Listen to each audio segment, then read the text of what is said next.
Hi, I'm Rachel Abbott, and today I wanted to bring attention to the air quality in Hong Kong and how it is violating a basic human right. I will talk about the consequences of this issue and potential solutions to solve the air pollution crisis.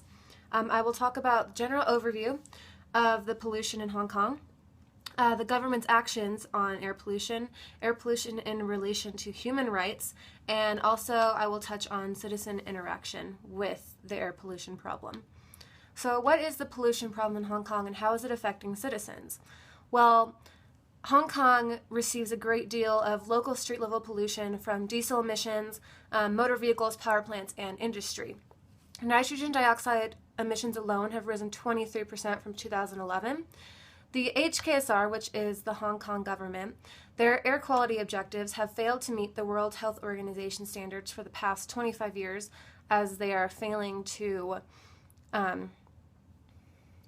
keep up with these standards and make sure that their citizens have a healthy living environment. Because of this, 7,240 deaths have occurred, 528,388 avoidable hospital days, and there have been 49.26 million avoidable doctor visits, all from the terrible air pollution. With the combination of the air pollution, lack of government action, and the health of residents, this has created the perfect storm to bring attention to human rights and how air pollution is affecting the human right to life. So what has the government done to control this problem? Leung Chun-ying created the Air Quality Health Index in January 2014, which replaced the API, which was established in 1987. This AQHI is a system which gives citizens updates on air quality and relates health risks with current air pollution. The HKSR is requiring coal-fired power plants to install FGD, which reduces sulfur emissions, and they are also placing draft regulations to phase out diesel commercial vehicles. Basically, the HKSR is violating the public trust in the Chinese Constitution, which requires the HKSR to manage the environment for residents. They are failing at this. The Air Pollution Control Ordinance manages air quality in Hong Kong.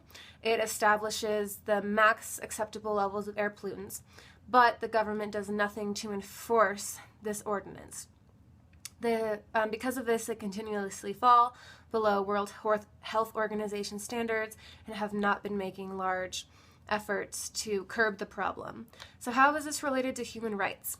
The right to life means more than obtaining to crime and punishment. It also obtains to environmental health.